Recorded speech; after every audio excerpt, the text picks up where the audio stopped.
Back in 2016, I was working at a roadside diner west of St. Cloud, Minnesota. Neat little place. Had a bit of a 60s vibe to it, but without the hairdo. On the slow hours of the day, or whenever we just had locals around, I'd be humming along with the chefs playing radio out of the kitchen. It wasn't an exciting time, but it was nice to have a workplace that felt like a second home. A couple of weekends a month, we had an all-night crew to serve passing truckers. You usually never had to do more than one shift though, and we got to make own schedules. Our boss was pretty hands-off. It was during one of those shifts at the first week of early summer that my life took a turn for the worse, and I didn't even realize it. We were used to having the occasional odd customer during those hours of the day. When this guy walked in, I didn't know what to think. He was about 6'2", bald and pale as chalk. He wore this worn-out t-shirt that looked like it had been on fire. With every step, he dragged his feet and collapsed in one of our booths, seemingly exhausted. I looked back at the chef, and he just shrugged. Guy wasn't hurting anyone, but he didn't look like he was all there. But a job's a job, so I went up to him. "You all right there?" I asked. He looked up at me like I was speaking a foreign language, then sunk his head back down, gently shaking it. "Nah," he said. I don't think I am." He had this voice on the knife's edge between a hysterical laugh and a howling cry. He was trembling. "You need me to call someone." "Call? Yeah, call someone. How?" I didn't understand the question. I figured he was coming down from some kind of binge, and I wasn't about to take any chances. I asked the chef to get me a side of bacon to keep the guy calm while I called the police. As I slid the plate over to him, he sunk his face into his hands, sobbing. "To thank you," he cried. I'm... Please." I sat down across from him, instinctively reaching out to grab his hand. He let me. Even at a light touch, I could feel the scars on his palm and fingertips. Whatever had happened to him, it must have been awful. "I can't go back," he sniffled. "Don't make me go back. I can't, please, I can't." "You're not going anywhere. It's okay." I smiled. "You're safe here." "Can you help me?" he asked. "Can you keep him out?" "I'm sure we can figure it out." I nodded. "Just eat up. It's okay?" His fingers trembled as he tentatively bit off a piece of bacon. His teeth were black and he flinched. I need time," he said. "I need time to run." "Don't worry," I assured him. "We've called for help. I just need time." We just sat there for a while. He calmed his breathing, but kept staring out the window. I could tell he was looking for something or someone. All I could see was a road and a handful of moths. We sat there for some time in silence, as he carefully nibbled on the slices of maple bacon. As two police officers entered the diner, he got up from his seat. He reached into his pocket and pulled out a small bundle of scrunched-up trash. A couple of singles, a plastic card, dirt, and something resembling animal bones. He tried to straighten out the bills, pushing them into my hands along with the laminated card. "I need time. I'll come back, please." I didn't understand. I just nodded and accepted it. Seconds later, the officers asked him to step outside and explain the situation. I got busy taking orders from a couple of passing truckers, watching glimpses of the scene through the window. A couple of minutes later, the strange man was taken away. My shift ended at sunrise. I dragged myself to my car with a yawn, shuffling around my pockets for the keys. I hadn't thought much about the items he'd handed me, but I took a closer look. I'd thrown away the animal bones and dirt, but there were a couple of dollar bills and that laminated card left. I checked the card first. It looked like some kind of bookmark. On one side, it was completely white, and on the other side, there were dried blue flower petals arranged in a spiral. Kinda reminded me of a sunflower. And finally, there were the dollar bills. I didn't pay much attention to these at first, just a couple of singles. But after a closer look, I noticed something unusual. There was a man on the bill that I didn't recognize. It took me a couple of Google searches to realize that this man was Walter Mondale, the man who'd lost to Ronald Reagan's second run for president back in '84. Why was this man on a $1 bill? Before heading to bed, I put the items down on my nightstand. In a moment of silent wonder, I looked out the window. What had that man been looking for? What had he been running from? There was nothing out there, just a couple of moths. Waking up the next morning, I had a full day off. I spent it cleaning my apartment, watching movies, having dinner with a couple of friends, and ending the night with a couple of drinks at the pub down on the corner. No binge or anything, just got a bit boozy. I was still gonna be in bed by midnight. I took the scenic route home, a long walk, all the way down Main Street past the lake. I took a shortcut through the park by the final stretch, speeding up a bit. That place was trouble. As I hurried by the fountain, I spotted someone in the distance, a shrouded figure at the edge of the streetlights. I stopped to observe for a second, but as I did, the lights flickered. Coming back on, the figure was gone. I chalked it up to imagination. I was a bit drunk after all. Besides, it was small like a child. What the hell would a kid be doing out at this hour? A couple of days passed. I didn't notice anything unusual, but I kept coming back to that distressing feeling of missing something important. Looking back at it now, I just feel dumb. He was there all along, outside the supermarket, in the parking lot, off the highway. Hell, he was outside my window at night sometimes, but just too short for me to spot. I'm getting ahead of myself. It wasn't until one morning when I was driving to work that I got a clear view of him. I was crossing a four-way street, taking a sharp left turn, when I had to throw myself on the brakes. There was a kid in the middle of the street. I hadn't seen him that clearly before. He was probably around 6, maybe 7 years old, wearing a plain black shirt and a pair of light blue canvas pants. Short black hair, dark eyes, and no shoes. That particular detail stuck with me. No shoes. Why? I almost lost control, but I was lucky. There wasn't much traffic, and I managed to stop further down the road. There were black lines in the pavement from my screeching tires swerving back and forth. Regaining my composure, I looked in the rearview mirror. The kid was gone, but that was just the start.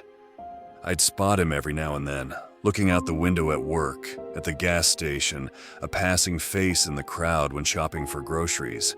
Every now and then, something would pull on my attention, forcing me to whip my head around, looking for the source of that ill feeling crawling up my spine. Sometimes I saw him, and even worse, sometimes I didn't. I remember lying awake at night, hearing moths tap against my window. There was nothing else, nothing outside. I patrolled my apartment 6 times, checking every window. I'd looked everywhere, and there was no reason for me to feel the way I did. I was growing paranoid. And yet in the morning, my front door was unlocked and slightly open. It all came to a head one afternoon when I was out on my smoke break. I'd barely slept for the past 3 nights, and you could kind of tell I was having a bad day. As I stood there, leaning against the side door of the diner, I see the kid again. This time just across the road, maybe 50 feet or so away. I'd had enough. This had to end. I was furious. I stormed forward, calling him out with every slur and curse I could think of. I was psyching myself up. I was in the right, and I refused to be harassed anymore, kid or not. Didn't matter. I crossed the road, barely dodging a speeding Jeep, and met him face to face. "What the hell do you want?" I'd yell. "Why are you following me?" He was completely expressionless. He didn't even flinch, no matter how much I pointed or screamed. I snapped my fingers in front of his eyes, and he didn't even blink. He just stared at me, like a porcelain doll head on a swivel. I wasn't thinking about the bystanders, though. A couple of middle-aged men stepped up, asking in no kind terms what the hell was wrong with me. I was held back and restrained. Someone called the police. Someone else called my manager. I'd forgotten to take off my apron so they could see the diner logo. A couple of people filmed it. One of the videos got like 120K views in a day before it fell off the map. I still see it as a react gif sometimes. It was a disaster. After a couple of officers came by to talk to me, he just disappeared into thin air. The officers took me down to the station, not to detain me, but to get me away from the heated crowd. That car ride downtown sobered me up to what the hell was going on. I was being stalked by this kid, but there wasn't a living soul out there that would believe me. Well, maybe one, maybe. I was asked a couple of questions and released within about half an hour. They told me to go home and sleep this whole thing off. That wouldn't be a problem. I didn't have a job to go back to anyway, according to the many texts I'd gotten. I had all the goddamn time in the world. I was just about to leave when something came to mind. The two officers who'd picked me up were still waiting by their car when I turned back to them. "Sorry, you picked up the guy I called in about at the diner, right?" I asked. "Sure did. You got any idea what happened to him?" The two looked at one another for a moment, shrugged, and turned to me. "Didn't have any ID and gave a fake name. I think they took him to psych." "Psych?" "Well, he was saying some, strange things. There were interviews with The two quieted down and flashed me a smile. There's not that much we can say. Coming home, I decided to get to the root of this. It didn't take me that long to find the place where the guy'd been taken. There aren't a lot of mental health facilities in this part of the country, especially facilities that accept involuntary subjects. But my eyes kept drifting back to the strange dollar bills he'd given me resting neatly on my nightstand. They were so detailed. A bit old, sure, but that only made them seem more genuine. What the hell was he doing with a handful of clearly fake dollar bills? Like, what's the purpose? There had to be a purpose. That unnerved me. I managed to arrange a meeting. It wasn't easy, and I think a lot of it boiled down to the police having no idea what could make this guy talk. For some reason, he kept providing them with false information. Maybe a familiar face, for one reason or another, might make him talk. Just a couple of days later, I was putting my items in a metal bowl on the second floor at a mental health institute in the next town over. I asked one of the nurses if I could keep one of my dollar bills. Apparently that was okay. I was shuffled through a couple of locked doors and escorted to an off-white side room. No decor, no locks. The guy was already there. He'd been dressed down into these neutral eggshell white garbs. It was strange seeing him in a lit-up room like this. I didn't know what to expect. Getting a closer look at him, he was probably in his 50s. It had been hard to tell earlier. I couldn't get over just how pale he was. It was almost a complete lack of pigment. It looked sickly. His thin arms didn't help. He looked malnourished. And yet, he was smiling. "Hello," he said. "Hello to you too," I smiled. "You doing okay?" I'm pretty good." He nodded. "Thank you." I sat down across from him and took out the dollar bill he'd given me. "I wanted to ask you about this. For the bacon," he said matter-of-factly. "Excuse me. Sorry, was that not enough?" "No, it's..." I took a moment to compose myself. I had too many questions. He sighed, took the bill, and looked it over. Looking back at me, I could tell there was something painful stirring in his mind. His smile slowly faded. "Sorry," he said. "I try to forget sometimes. It's easier than making sense of it." "Let's start with something simple," I nodded.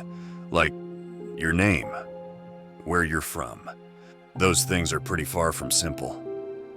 He was looking straight through me, his eyes sinking back to deeper, more uncomfortable thoughts. His name was Samuel, and he was born around these parts and back in the 1970s. He'd worked as a telecommunications specialist out of St. Cloud back in the 90s. He had a wife, 3 children, and a 4-bedroom house. But that was all before, see? He explained. Then it all just what? I asked. What happened? He looked at me, opening and closing his mouth, looking for the right words to come out. Nothing happened. He shook his head, trying again. "It started with the street preachers," he said. "Hundreds of them, marching on every city, all saying the same doomsday shit as always. World was dying, all coming to an end. I haven't seen anything like that. Then there were storms," he continued without skipping a beat. "Some would last for weeks, others longer. Entire cities would be flooded or torn apart. Earthquakes causing monster waves along the East Coast, sending shock waves all the way to mainland Europe. Then Yellowstone. Yellowstone. Yeah, he nodded. Lights out. Samuel was painting this apocalyptic vision of a world undone. Catastrophe after catastrophe, hooded people marching the streets, screaming for the mercy of a mad god. But there was more to it. Then things stopped making sense. It's as if the rules changed, he continued. Roads would stop leading home. Trees would change color. People turned twisted and corrupted. Like, one of our neighbors couldn't eat anything but gunpowder. There was a woman just down the street who tried to kill anyone wearing glasses. It was, pandemonium. I didn't say anything. What he was saying didn't make any sense, but he was trying his best to keep his rambling coherent. The plants died. Trees, too. The only thing that could grow in that environment were these twisted blue things that popped up out of nowhere. But people are what got twisted the most. He told me of these towering 7-foot-tall humanoid creatures that roamed the forest. Black as night, not even reflecting light. Arms reaching all the way to their knees. Elongated, inhuman things that all used to be someone he knew. The doomsayers all said the same thing, he continued. That God was a scared little boy and that he was dying. Everything that was happening was just an expression of that ceaseless, bottomless existential grief. Samuel looked back and forth, finally burying his face in his hands. It all broke down. Roads stopped leading anywhere. No power, no water. Julie changed. Ollie changed. Toby made himself a mask and wandered off into the woods. Ira just disappeared. And for years, has it been years? It's just been me. But you're here now, I said. And what you're describing, it didn't happen. It happened, he insisted, just not here, but here. He tapped his finger on the $1 bill. Somewhere, somehow, I must have taken a wrong turn. I slipped through something broken, and now I'm here. And he's coming to bring me back. He doesn't want anyone to leave. Who? Just, he chuckled. Just a sad little boy who's been told he's going to die. I didn't know what to say. I just sat with him for a while, holding his hand. Before I left, Samuel got up from his chair. He looked at me, forcing himself to smile. If I go back, I'll try not to be like them. I'll try, and I'll be the one to say something. He let out a painful little laugh, shaking his head. Maybe just a hello. I left that day with more questions than answers. I couldn't picture the world he'd lived through. Then again, how could it be true? None of it had happened. But what was he gaining from lying about it? That was the last time I saw Samuel. A few days later, he went missing, as if he'd disappeared into thin air. I didn't know what to think of it. There was nothing on the cameras, no one entering or leaving the building, no quick escapes, no clever plans. He just walked into his room and disappeared. Nothing left but a couple of moths fluttering about. And for a while, that was it. That was the end of the story. I got busy looking for a new job, and all the little items given to me by Samuel was put away into a little box in my glove compartment. Life soldiered on, and no matter how many questions I had, there was no one around to answer them. Even the strange kid that had been following me was seemingly gone. A couple of months later, I was driving home from a friend's place. I stopped at a four-way street waiting for a couple of trucks to pass when there was a knock on the passenger side window. I almost choked on my own spit, scared me half to death. Looking out, I could see that kid again. I hadn't seen him for some time, and I quickly bounced between curiosity and downright anger. "What do you want?" I yelled out. There was no response. Instead, the door just opened. It had been locked. As he opened the door, he pointed to the glove box. "You want his things?" I asked. "Is that it?" He nodded. I wanted to lash out, but there was something telling me I shouldn't. Instead, I reached over, opened the glove compartment, and pointed to the box. "Just take it and leave me alone," I said. "Get it over with." He reached in and grabbed the box. So much effort for a couple of mementos. I turned my head back to face the road. The kid backed out, but of course I had to get the last word in. "Not even a thank you, huh?" That made him pause. He looked at me, tilting his head. As he opened his mouth to speak, a moth fluttered out. Then another and another. Then, darkness. What happened next is hard to describe. My memory of it is fragmented. It's like trying to watch a buffering video where long stretches of it are just nothing. But you know something was supposed to happen in between. Blink. I was sitting in my car. There was a dark blue sky. No clouds, no stars. Figures in the distance. An open field with blue flowers bending to a howling wind. A powerful stench of ammonia stinging my nostrils. Something to my immediate left ripping the car door straight off the hinges. Blink. Running. Ruins of a town. It seemed familiar, but there was barely anything left. My leg was bleeding. I was being followed. No matter where I turned or where I ran, I seemed to end up at the same intersection. Blink. A 3-story building brimming with life. Glimpses of arm-long antennae through the broken windows. Clickety-clack of bursting wings tapping against crumbling concrete. A loud warning shriek as something rubs its legs together. A call for prey. Blink. Hiding in a tipped-over trash container. The rain has stopped in midair. Raindrops held in indefinite suspension. I suck water drops out of the air to quench my thirst. My hands are shaking from the blood loss. Countless little images, some in order, some not. I have no idea how much time passed. In the moment, it must have been much longer than I can remember. Days, weeks even. There's no way to tell. Blink. Walking through a barren field, it feels like walking through a dead forest, but there are no trees. Only those willingly impaled and wailing. Blink. An abandoned booth by a broken highway. A sign offers phone calls in exchange for real teeth. There are 6 sizes of pliers hanging on a wall within. All are bloodied, even the small ones. Blink. The church that had burned down the night before had reappeared. The people inside, too. They couldn't leave. Tonight they would burn again. Somewhere in this nightmarish puzzle-pieced fragment of nothing, there was a constant drive in me to get away, to get out. I knew that if I'd gotten there, I could get back home again. I just had no idea how. Maybe finding the kid, asking, begging, something. The last fragment of memory from that space was being cornered in a cellar. They were banging on the door. I'd tipped over a wardrobe to keep them out, but they weren't going to stop. They were never going to stop. I couldn't let them kill me again, not like that. One of the changed ones were coming. I don't know what that means or how I know the name, but I knew of it.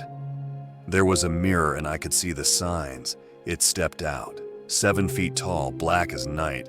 Elongated arms and neck. Barely a body at all, just a void space vaguely shaped like the remnants of a person. Except this one felt familiar. It was the first one to speak. Hello. Blink. Running. A cold hand. If I squeezed too hard, my fingers went straight through it. I had to keep up. He was showing me something. Blink. They were flooding over the school bus, tipping it by their sheer numbers. Eruptions from the sewer grates. They were famished. Blink. An open field. Sunflowers facing me no matter where I turn. It's not far. Blink. I look back as I'm pushed over the edge. He looks just like the rest of them. They aren't angered by his betrayal. They feel nothing as I fall. In February of 2017, I was found by the side of the road. I'd been gone for months. My car was too. I came back with nothing but the clothes on my back and countless scars. I've been told that I didn't make any sense at first. I was just rambling nonsense. Or maybe it just sounded like nonsense to these people. Over time, I forgot more and more of these fragmented images. And the less I remember, the more I can move on. Still, I've written them down over time, and they paint an ugly, insane picture of what I'd been going through, some of which I myself have a hard time believing. Then again, I know myself well enough to see that there's no point in lying. I haven't seen Samuel or that strange kid ever since. I think this is all over. For now, there's nothing left for me to give. But even now, years later, I still wake up to that feeling at night. That there's something wrong, or that I'm forgetting something. That there's something near that I'm looking straight through or past. And every now and then, I hear the flutter of a moth's wing tapping against my bedroom window. And I think I know what it wants. It wants me to go back.